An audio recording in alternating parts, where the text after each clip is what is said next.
Hello and welcome to Springboard, your virtual university. My name is Albert Okran, welcoming you on behalf of Team Springboard. This is your most inspirational show and that place where the greatest minds in the world converge. Springboard is brought to you by the Springboard Roadshow Foundation and proudly sponsored by MTN Ghana and the Enterprise Group, with media support from the Multimedia Group and the Graphic Communications Group. Today, we bring you a special time with a CEO. Every year, I look forward to hearing the thoughts of Selorm Adadevoh on the year that has gone past or about to end, finding out how the year has gone, not just for himself as a leader, but also for the great organization that he leads. So today, it's my time with Selorm, CEO of MTN Ghana, finding out about the year 2023. Selorm, one word for the year that is drawing to a close. One word. I think it would be challenging. Wow.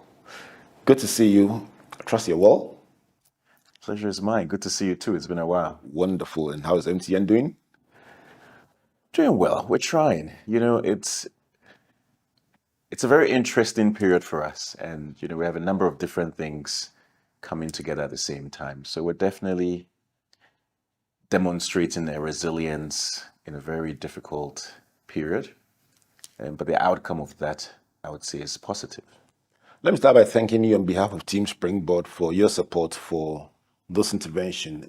By virtue of what we do, we travel across the country a lot, interacting with beneficiaries of not just this, but other interventions that we partner with you on. And it's always heartwarming to hear young people, up and coming executives talk about the impact of this program on their lives and on their careers. And I would like to say thank you to yourself and MTN Ghana for partnering with us for the past 15 years.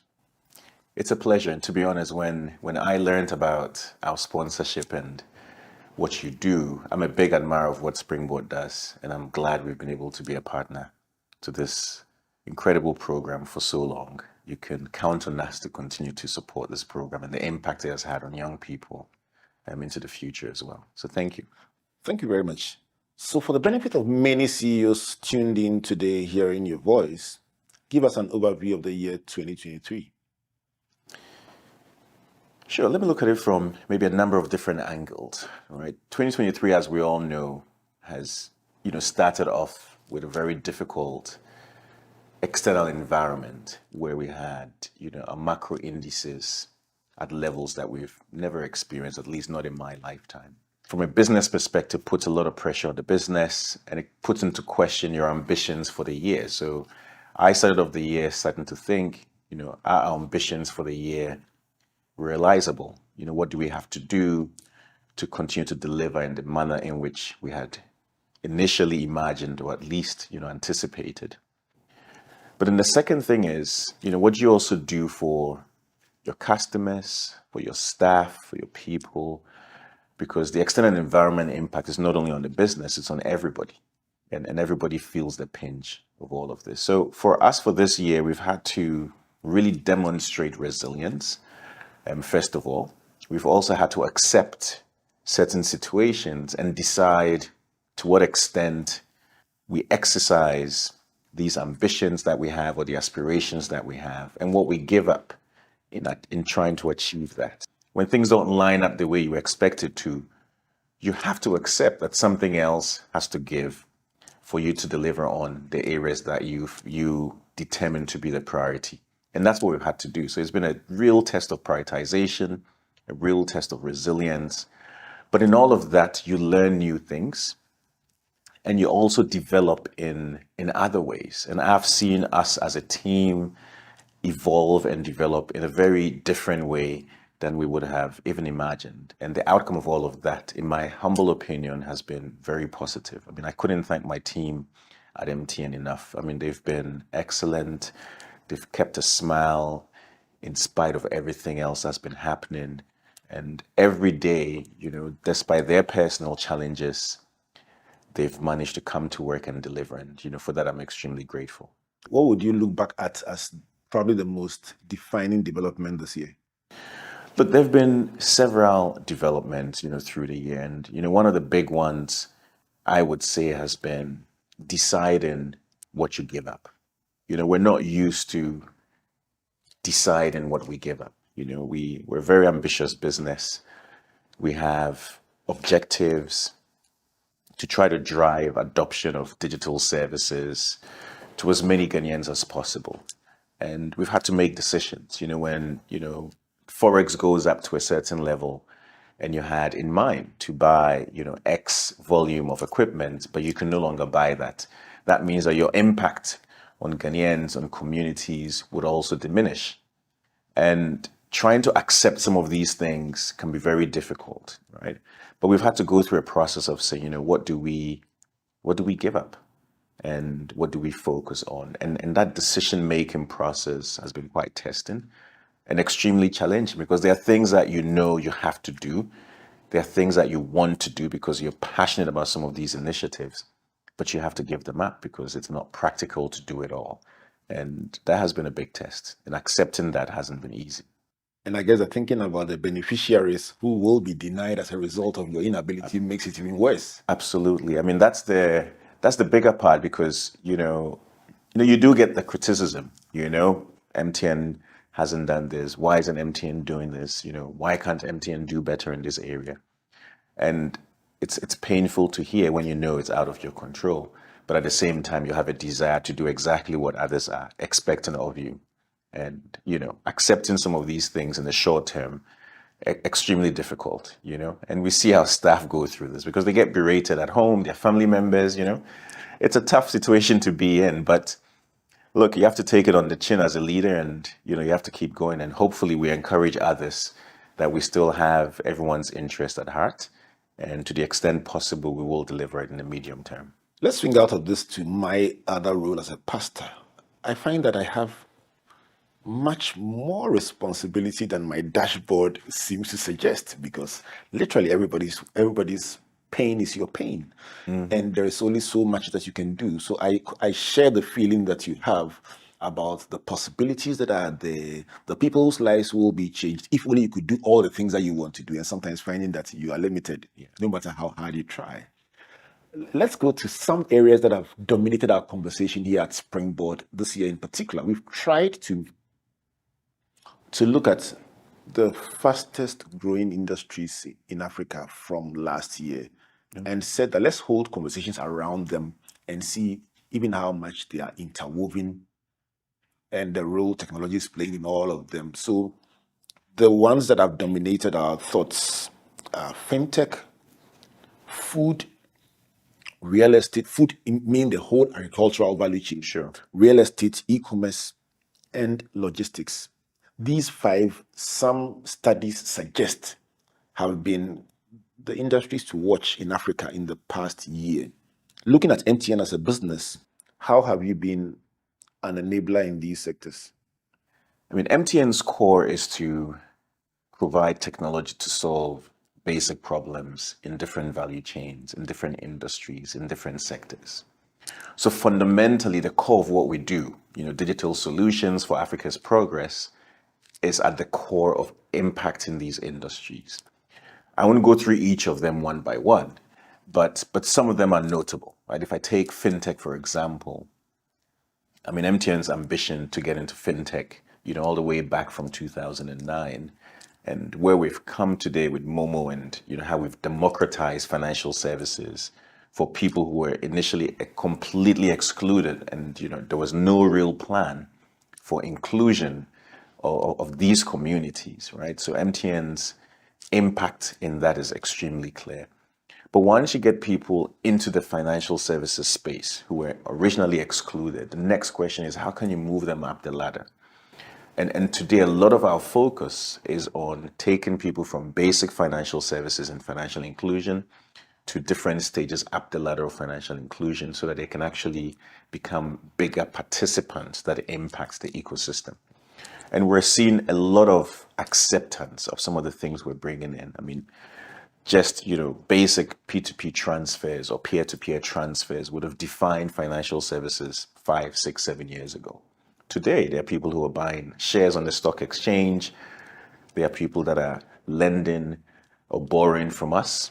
using our lending products. There are people that are investing, buying treasury bills. So all of these things are transforming a space where we're saying, how do we create wealth within the communities that would, not have access to any of these types of instruments to drive growth within the ecosystem and within the environment itself?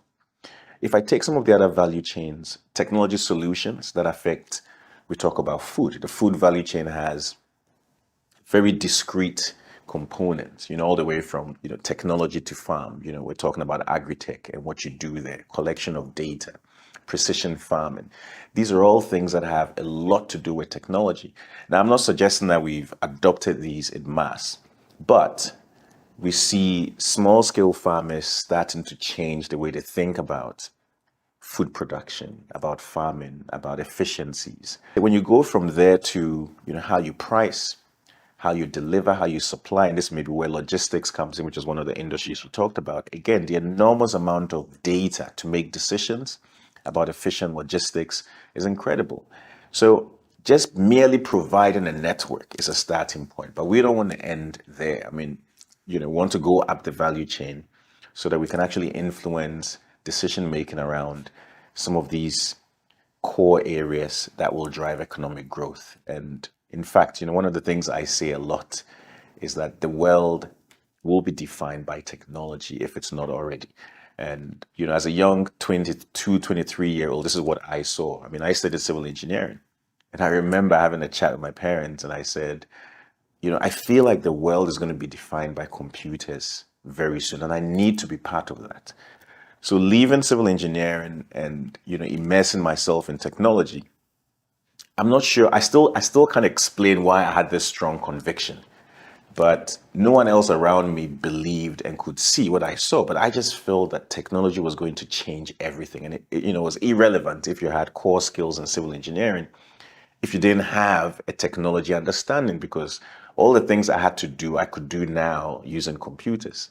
So in fact, technology and what we do can change this country enormously. And this is what Africa's real power is. If we're really going to be competitive globally, we have to take advantage of technology and leapfrog a lot of the stages that the Western world went through. We have that available today. And I really hope that we're able to take this on and make that difference. And MTN will be at the core of that. Apart from giving people the entryway, like you mentioned, you are now interested in how well they are progressing in their use. Do you track these matrices, and how does it make you feel when you see them coming up the way that you are intending for them to do?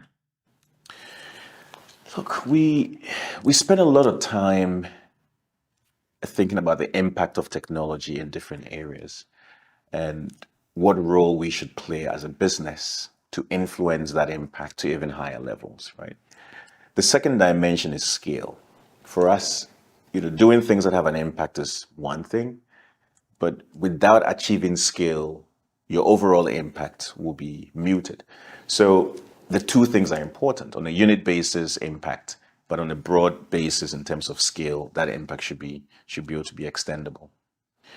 When we look at the African continent today, and when we think about Ambition 2025, this is what we see. One of the biggest barriers that we have identified is the inability for us to develop solutions for our local problems. We have to import solutions that were not designed for Africa's problems. We have to pay huge sums of foreign currency to bring these in. These dependencies distort our economic balance, right, in the first place. And all of that because we don't have a production base when it comes to technology within the markets that we operate. So if you can create a catalyst for these developers or these developments to happen locally, it starts to change not only our dependency on imported services, but also it starts to grow, provide jobs, provide an economic viability path, and it also limits the economic impact of some of these external dependencies. So something as simple as, presenting fintech as a platform, where today developers who, 5 years ago couldn't develop a solution and just connect an API to their product can do that today through MTN. What that means is more people have an incentive to develop solutions. And we're seeing that starting to come to fruition. Of course, it's not at a level that we would like, but we're taking the first steps to the next steps, which would be starting to look at how do we take this into something that's a lot bigger, into scale. You look at Ayoba, which is a super app today, and the beauty of Ayoba is, over time, today we have 30 million active users in Africa on Ayoba. If I develop a local app that is presented in Ayoba, I immediately have access to 30 million people. I don't believe there is any single platform today that can give you 30 million Africans on a single platform. So these are all transformational initiatives that are geared towards largely changing the fundamentals of the economies within which we operate, because we'll start to depend less externally and more internally. And that's a powerful thing, apart from the direct impact it has on job creation, economic viability, and all of that. So it's exciting for us. And look, I'm extremely, extremely motivated, very excited about what's ahead of us and what MTN can bring to this continent. Of course, we need partners. We need other people to come on board for this to actually happen at the levels that we need. And that's really where we're going at the moment. So. Springboard, your virtual university. My name is Albert Okran. I get the pleasure of spending time with Selorm Adadevoh, CEO of MTN Ghana, talking about the year 2023, talking about MTN's business, and very importantly, connecting the dots to the continent and its progress, bringing it to the local case here in Ghana, and maybe finding out a bit more about him and his learnings for the benefit of CEOs who also want to take your craft to the next level. So I'm talking about a pipeline of people who are developing solutions. You want to see a bigger pipeline of people developing solutions. Should we rethink the way we educate about technology in our part of the world, just so we can have more people turning out the solutions at the rate that you think you would like? Absolutely. And if I could wish for one thing, that would be the one big thing that can change just the basics of how we think about these solutions. And I mean, education is core to that. So the answer is yes, absolutely. What should we do differently? There is a need for us to rethink. One of the things I have said and I keep saying is, today when I go to school, what am I studying? Right? And I was listening to some program on the internet one day, and it was quite damning what was said. And I'm not saying I fully buy into it, but there was something in it that I think we can all learn from. What the person was saying was, today in Africa, we're learning Western methods. We're learning things that are relevant to Western development. And for us to be relevant in this world, we feel that, and I'm a victim of this, we feel that we need to master what the Western world has done before we can apply anything to our local situation. How do we reverse this, where we take our comparative advantage in these markets and develop an educational system that helps us capitalize on these comparative advantages? Very simple one. We talked about food, for example. If I introduce technology in schools today, but I introduce technology focused on how do we create an agri-tech industry.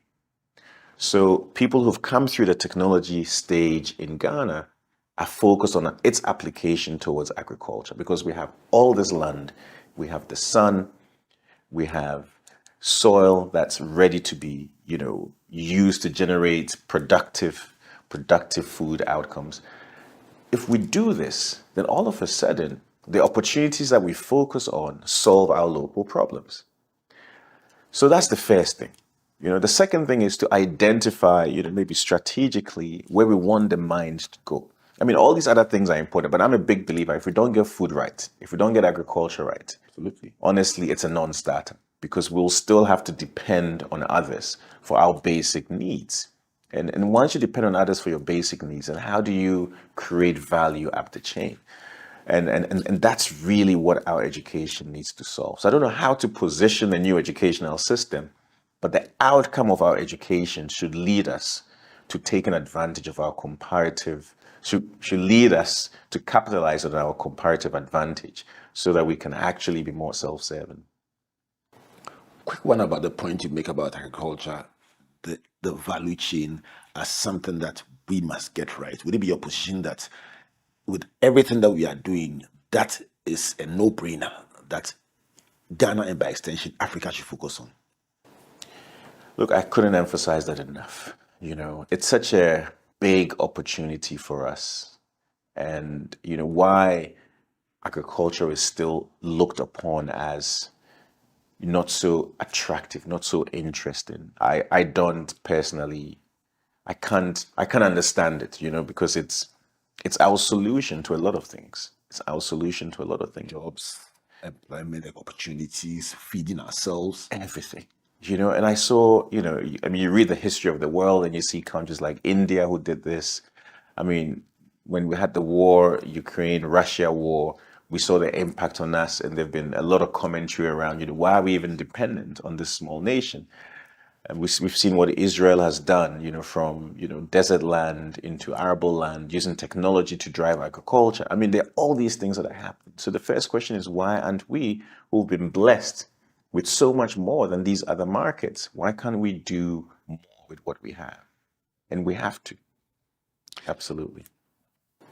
So for everyone who is looking for opportunities, sometimes you talk to people and you realize that everyone looks at their mentor, their role model, and because they have gone into a particular field, they assume that if they want to become that, they must go into that field.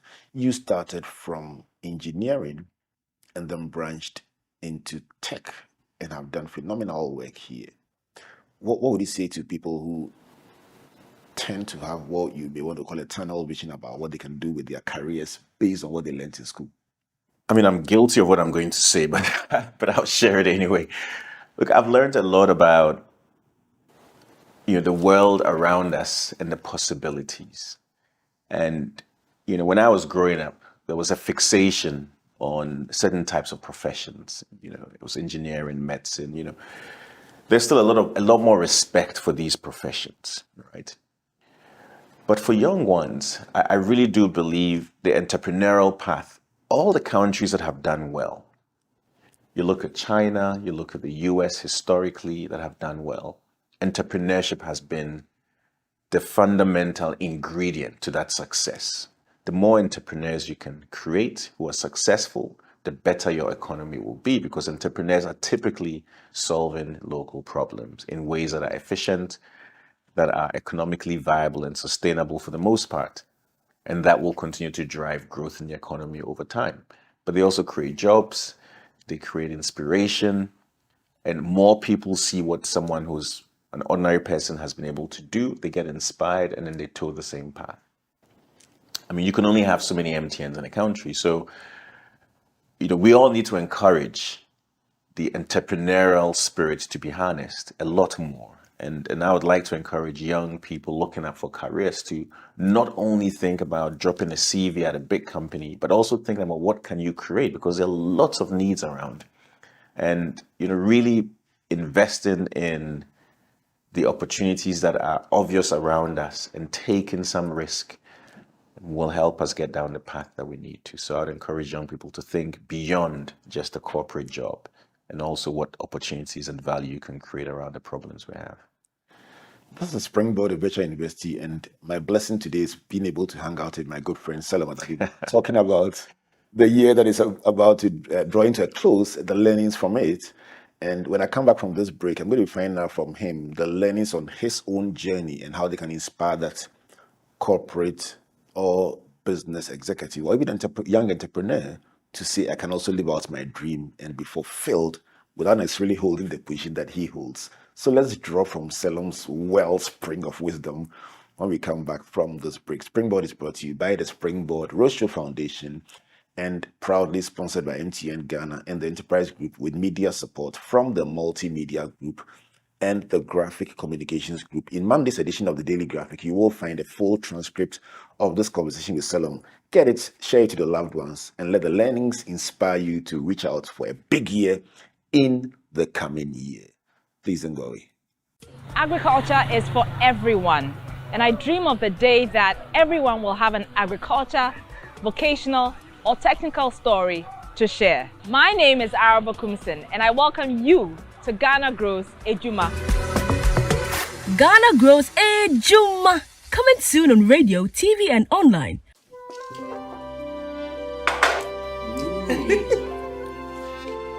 Well, now that we're all here, I want to start by saying what a difficult year it has been for all of us. But then there's also a lot to be grateful for. You know, like when I bumped my car into a taxi right at our junction, and the insurance company paid my claims the very same day. And remember the surprise cash bonus we received for our funeral finance plan? That is what sponsored our trip to the beach. And the song we sang all the way to Pram Pram. I'm also grateful that every passing year brings me closer to enjoying the retirement benefits I have contributed so much to. And how since I started working from home after the COVID pandemic, I've been taking better care of myself.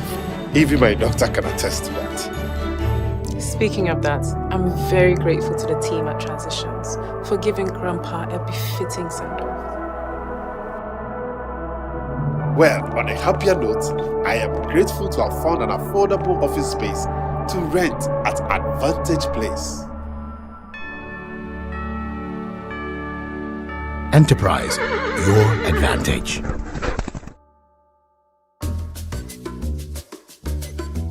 Pascal is showing his boss the efficient new technology they've installed. She is pleased, but now she's asking, why is that still there? Pascal explains that he hired a security guard to protect the data shed. The boss is not so pleased anymore. If you haven't upgraded to cloud storage yet, it's time to get business done better with MTN Business. Welcome back to the MTN House edition of Springboard, your virtual university, as I get to interact with my good friend Selorm Adadevoh, talking about the year 2023 and pulling out some of his learnings and lessons from the year, and also the business experience in this year under review, if I may call it so, even though the year has still a couple of weeks more to go. Selorm, thanks for sharing your thoughts with us in the first part. Let's go now to your learnings on your journey. I have a few friends who are engineers who argue that engineers make the best managers. And I think it's a very interesting topic, but having said that, how did you find yourself doing what you do, and what are the learnings that we can glean from you for the benefit of our listeners and viewers? Sure. Now, let me just sort of say your friends are right. Well, For the avoidance of doubt. Well, am I not surprised? You know a number of them anyway. I am not biased at all. No, but on a more serious note, my journey has been an interesting one. I have to say it has probably been defined by my personal ambition and, to an extent, my personal vision for where the world was going. I was talking earlier about, when I first graduated from school, I just had this, and I've been trying really hard to figure out what was driving me at the time. I mean, how could I have such strong conviction when I really didn't know what will happen in the future? But I just had this strong belief that, technology, computers were going to be defining in every way possible in the world, and I had to be part of it if I was going to be relevant. So that took me onto a new journey. But ultimately, my ambition to get to a certain stage in my career was the fundamental driver. It gave me the energy to take some risk. It gave me the energy to be resilient because you had an objective, you had challenges. But because you were so fixated on the objective and you had such strong conviction. What was the objective, if I may ask? No, the objective at the time, when I first decided to get into technology space, I wanted to become an expert at the highest level. And I don't know what that was defined as, but I just knew that I wanted to become an authority in technology. And for someone who went to school, we didn't have computers, moved after school to the UK and started learning about technology. I just sort of felt, I needed to push the limits of my own abilities when it comes to technology. And That conviction was extremely strong. I can't explain it. I have thought hard to try to rationalize why I had this.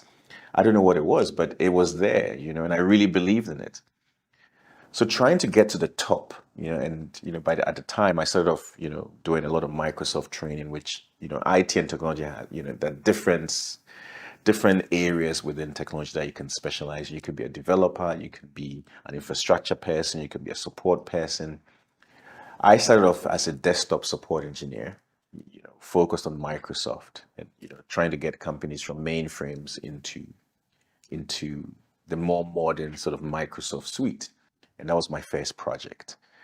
And through that, I thought it wasn't challenging enough. I felt I could do more. And that didn't define sort of the level that I wanted to be in technology.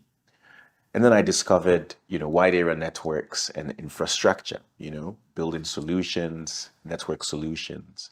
And I thought this was quite testing. I tried software development. I struggled, but I thought there was enough of a challenge on the network side that it satisfied my definition of, getting to the highest levels and becoming an authority in a particular space. So I towed the line of infrastructure and I specialized on Cisco, and Cisco had a very clear developmental path. They had different levels: CCNA, CCMP, CCDP, CCIE. So I went all the way through to the highest level at the time. And then that's when my ambition started to change. When I got to that level, the first question was, what can I now do with my technology? And how do I influence business decision making? At the time, I was working for one of my competitors here, the parent company of one of my competitors here. And, I kept asking the question, who's making the business decisions for us to implement using technology? And I wanted to move from being just a technology delivery person into decision making. So that took me to the next stage of my growth. And that's what led me to pursuing an MBA and getting this ambition to become a CEO. So it all sort of was incremental as I went along the journey. But at each stage, what was most notable is that I had an ambition that was driving me to take a certain action. And until today, that's fundamentally how I operate. I always set an ambition and it forces me to act, because for myself, I've always said, if I commit to something, then I will do what it takes. And I use the word conviction a lot, but that conviction is what drives me, and it's driven me all the way through. It allows you to be resilient. You overcome challenges because you have the end in mind. And somehow you have to believe in your mind that you have what it takes. And even when you're failing, you have to believe that the failure is giving you enough to take on the next stage and is not intended to bring you backwards, right? Have you failed before? Several times. How does it feel? It's not You could somebody who's a mountaintop person, like you have it all figured out. When you mention feel, like all our antennas will go up. No, I failed a lot. It's the kind that will make you cry.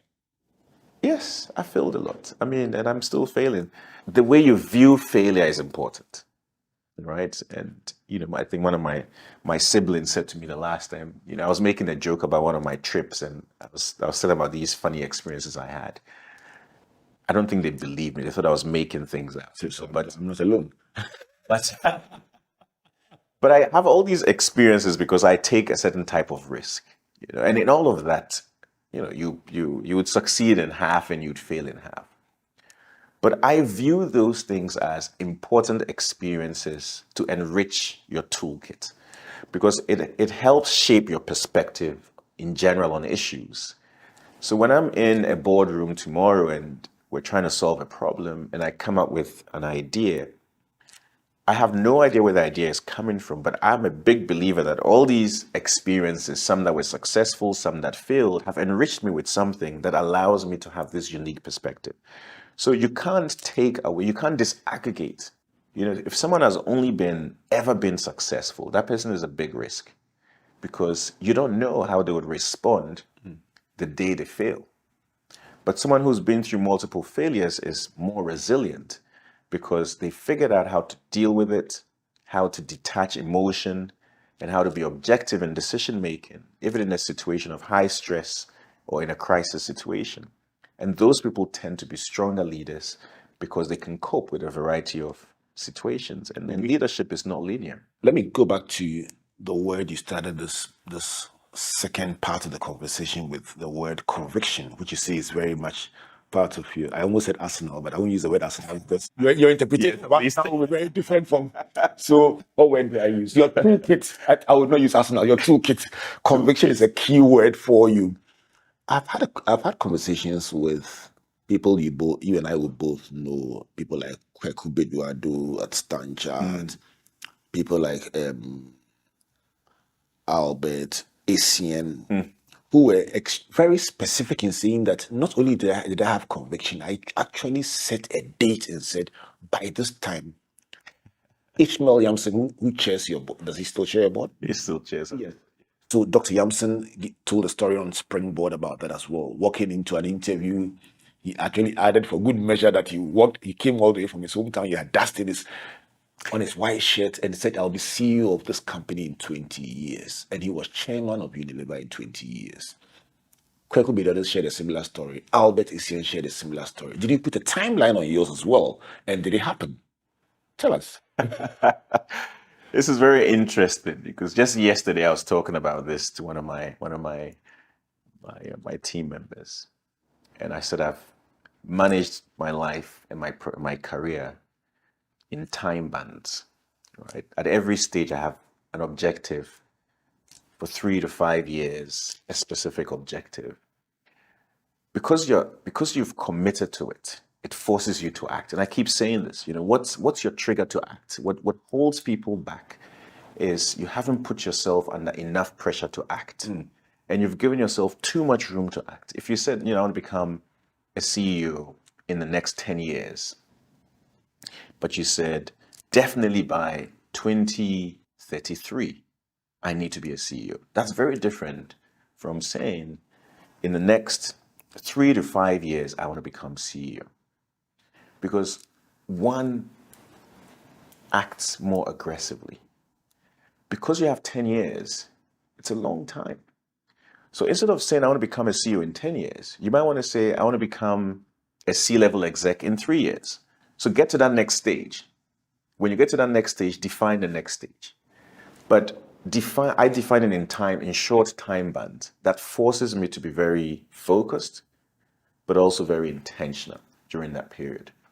And the work that's required needs you to have a certain,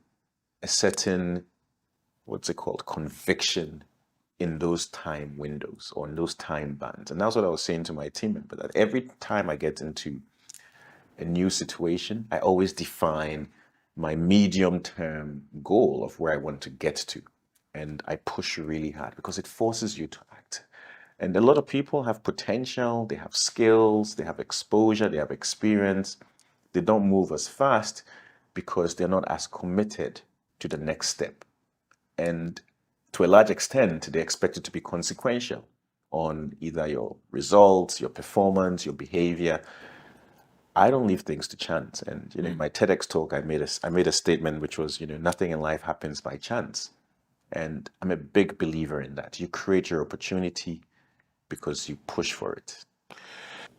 Deliberateness then is key for you, that everything is well planned, executed, calculated. And you're saying that instead of drawing up long bands, you would draw a short band as a stepping stone to that long band, and you focus intensely on that short band. Let me go to the role of external facilitators. Some call them mentors, some call them role models, some call them enablers. In church, we have different words for them. Destiny changers. Let's not go there. Let me go back to Kweku Bedwado's interview and the fact that he mentioned walking up to Vishnu Mohan when he decided he would become a CEO. Walked up to a CEO and said, "Tell me, what does it take to become CEO?" He says he still thinks it was very crazy. Do you do crazy things sometimes? We all do. Okay, so he says he went to CEO and said, "I want to become CEO." Now, with the benefit of hindsight, he says, "Can you imagine? I just walked to my CEO, fresh guy in the company, and said, 'Tell me, how do you become CEO?'" And Vishnu says, "Sit down. and told him step by step. And he says he actually wrote it down in a notebook. He actually brought the notebook to the studio. Oh, wow. Looking back at the people who, at critical times in your life, provided that shoulder to take the next step. And you look back now and you're like, wow, even though I worked intensely without their guidance, I wouldn't be there. A lot of people. In fact, I've had a lot of different influences. And this is where, sometimes young people make a mistake because they think that influences have to be people that are way above you. Some of my influences have been from people who are junior to me. Some of my influences have been from people who are, similar age, similar experience, similar level as me in career. And others have been from people that are way above me. I met a guy who was the CEO of Microsoft in 2006. And, he said something to me, which actually that year I met two people that were really instrumental in my life. One of them said, we're organizing a conference and I was responsible for bringing the keynote speaker. And I got this guy to come and speak at the conference. But throughout the interaction, I guess I did something that impressed him. So when he finally came to speak at the conference, he said, look, I want to become your mentor. And I really believe you have something that's unique, that needs to be harnessed, that needs to be honed. And you need to believe that you have something unique so that you can work towards taking that to the next step. But he volunteered to be my mentor. I never asked for it.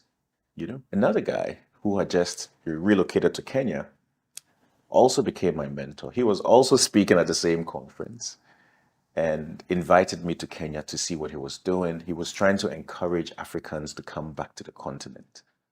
And that was actually one of my biggest inspirations to act on coming back to Ghana. But he went to Kenya. He's Kenyan. He went to Kenya and he transformed an industry. And he was so proud of what he was doing. When he invited me over, he took me to his business. I spent about 3 or 4 days with this guy. He took me to other competing companies and gave me access to the CEOs. And I had all these discussions with all these guys who were making things happen on the continent. And I left there with one single mind. I'd always wanted to become, well, not always, but I'd wanted to become a CEO before that time. But this made it real, because these people were, I wouldn't say ordinary. They were special in their own way, but in another way, they were still ordinary people and they could do it.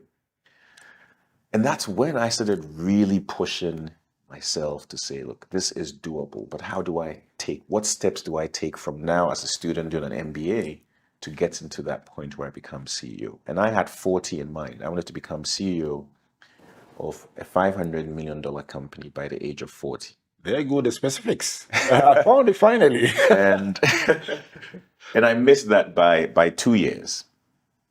And, it finally happened. But in that journey, you made decisions. I had an opportunity to become CEO of, I think it was an $80 million company at the time. I turned it down. There was another opportunity, $120 million company. I turned it down. I turned it down because that wasn't my target. Now, you could come across as very arrogant in all of that. But again, you have to believe, and you have to believe in the right way. Because sometimes we believe, but we don't really have the ingredients that warrant that belief, right? And it's very easy to end up in this world where you're the only one who believes and no one else sees it. But you have to have other people see it. And I honestly believe that there was support. And, very soon I managed to get into this position where my first CEO job was for a $500 million company. And from there, my ambition, immediately I started, the question was, what's my next step?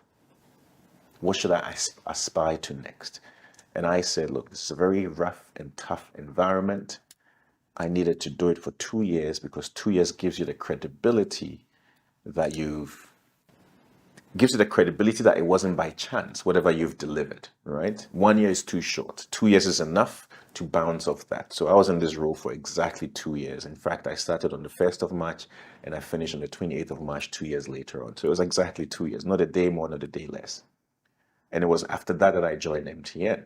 And the ambition was, how do I become the CEO of $1 billion company? MTN was not a $1 billion company at the time, it was 800 and something million. Today, I'm proud to say MTN has been a $1 billion company for the last 2 years. So, Clap. yes, we can clap. Yeah, But good one. Certain ambitions and really figuring out what needs to be done. And the point you made about understanding what needs to be done is so important. Again, sometimes we imagine what needs to be done. And you can't get what needs to be done by talking to one person, right? You have to talk to a variety of people, and then you map it back to yourself to figure out what needs to be done for you. Because ultimately, your path will never be the same. My trip to Kenya gave me access to a lot of people. But from that point, I started talking to a variety of people, some CEO level, some C levels, but I had a lot of mentoring from different types of people, and it all enriched my framework or framing of the journey and the path that I needed to take to get to become a CEO. One thing you've said that caught my attention, and I'm sure I speak for my viewers and listeners, was walking away from 2 opportunities that somebody will say, wow. You mention your middle name or your house name and say, there we go. The courage to say no to what looked like great opportunities. Yeah. What ingredients do you need to be able to say no? And while we are at it, how do you deal with the feeling that, what if I look back a couple of months or a year later and found out I made a big mistake? What do you need to navigate that part of life? This is a tricky one, because others have tried the same thing and it's been a total disaster. And someone will say, I told you so, you should have taken the opportunity. You're being greedy, you're being selfish. So there are different ways to interpret the same action, which is why for me it's important that there's substance in what you believe. There has to be substance in what you believe, because it's what allows you to make the right decisions. I've taken a lot of risk in my career, right? I've taken a lot of risk.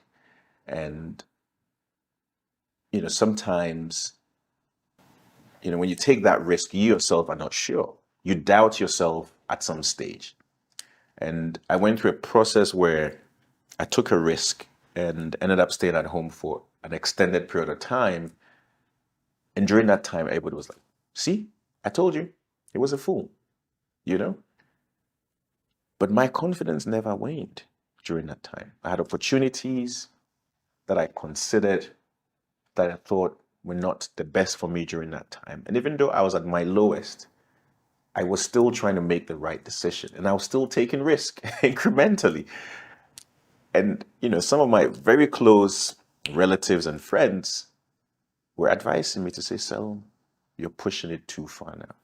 This is Springboard, your virtual university. And if you've been listening to the C's that have been flowing, it's because you're in the C-suite with Selorm Adadevoh, talking about conviction, talking about confidence, talking about clarity, talking about commitment.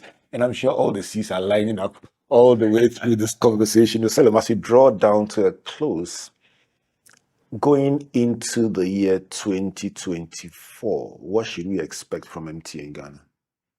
The beauty of MTN Ghana is we're committed to the Ghana market. And, I believe at the peak of our economic challenges, we actually came out with a statement to say, we believe in the market and we'll continue to invest at the same levels that we've invested historically.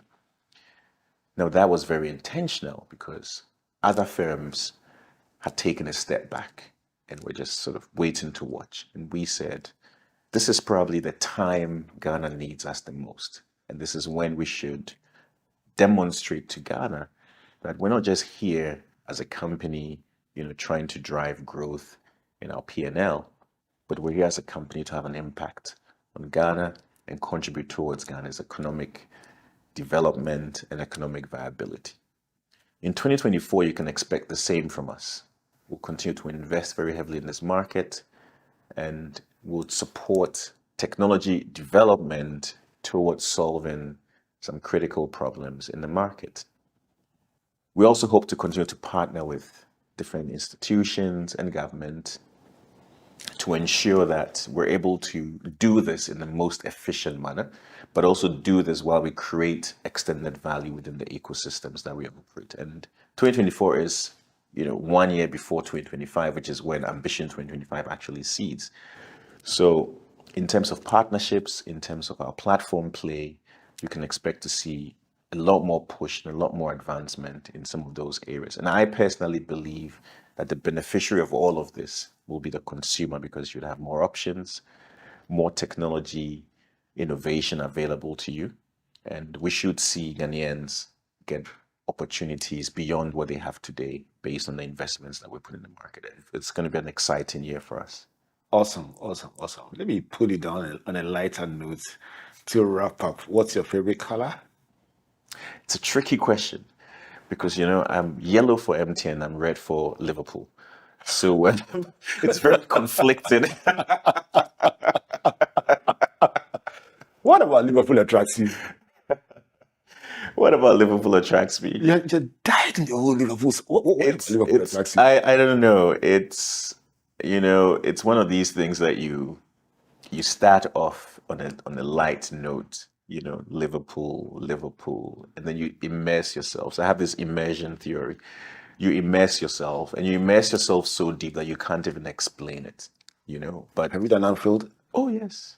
Did you sing "You Never Walk Alone"? I used to sing it all the time. Oh, I used to sing it all the time. Liverpool is different. Look, it's less about the club and less about even the trophies and everything else. It's actually a funny story. Can I tell you a story? Sure. So when I moved to Jamaica, and, I was going to Jamaica, and I love Liverpool. There's a whole Liverpool club in Boston. There's a Liverpool club in the UK. Then I sent a Facebook message to the Liverpool Club of Jamaica that I was moving there.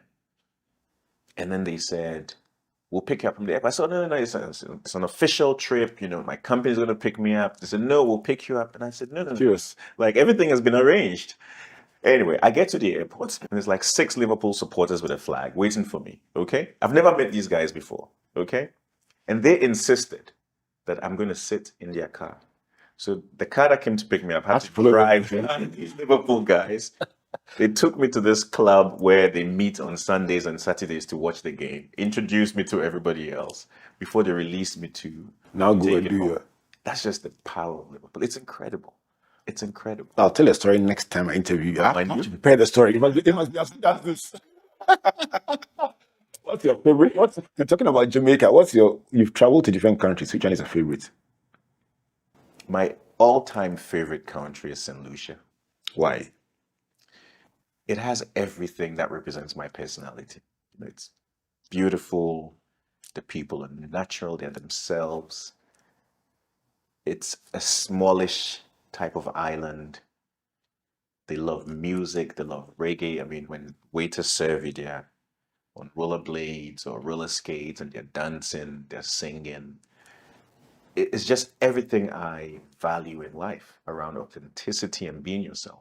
And even in leadership, I try to be as close to my true self as possible. And St. Lucia kind of represents that. It has water. I love water. And it has incredible water. And the people are just really nice. So what kind of music do you like? I like all sorts of music. I mean, I have a very broad range of music appreciation. But up there, on top of everything else, is reggae. For some reason. When do you feel at your very best? When do I feel at my very best? When do I feel at my very best? I'm not a morning person. I'm a night person. I'm a night owl. These days, nature is challenging that. But it's a difficult question. Somehow, I feel at my best sort of mid-morning-ish, when, a little bit of the early morning has gone away. And I just feel really strong and powerful. Finally, what gives you the most joy? What gives me the most joy is, that's a very interesting question. That's why stock in trade, asking the tough ones. What gives you the most joy? Look, honestly, I'm very soft when things come from the heart. And, you know, I'm a big stickler for pretense.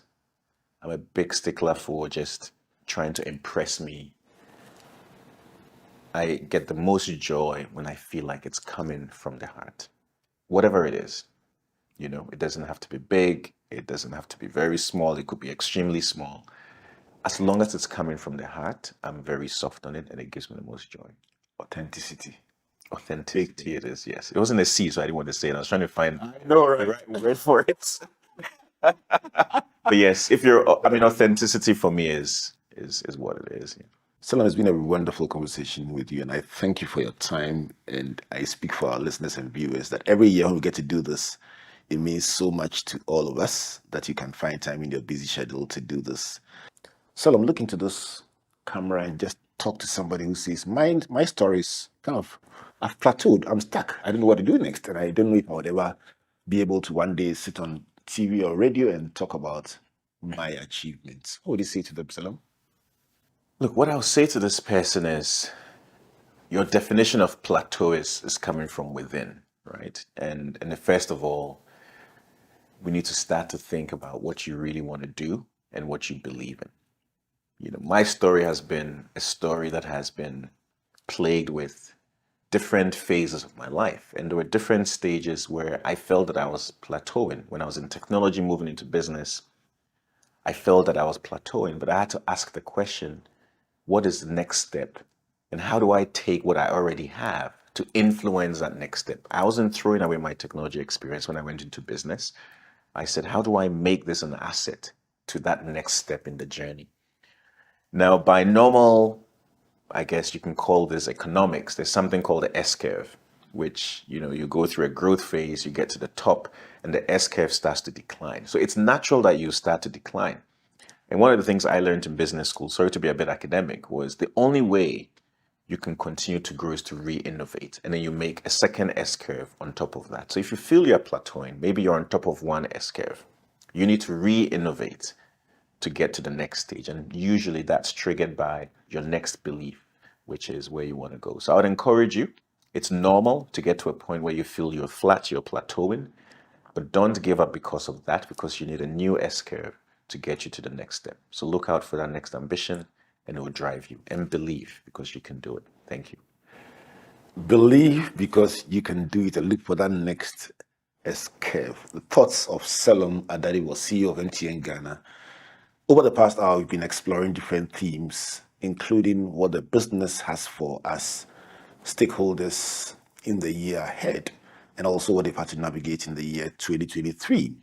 And in the second part of this program, Selorm has walked us through his own life and the dance between conviction, ambition, preparation, redefinition, failure, resilience, deliberateness, and the influence of his life, and that interesting part about being able to walk away from what looks like a golden opportunity.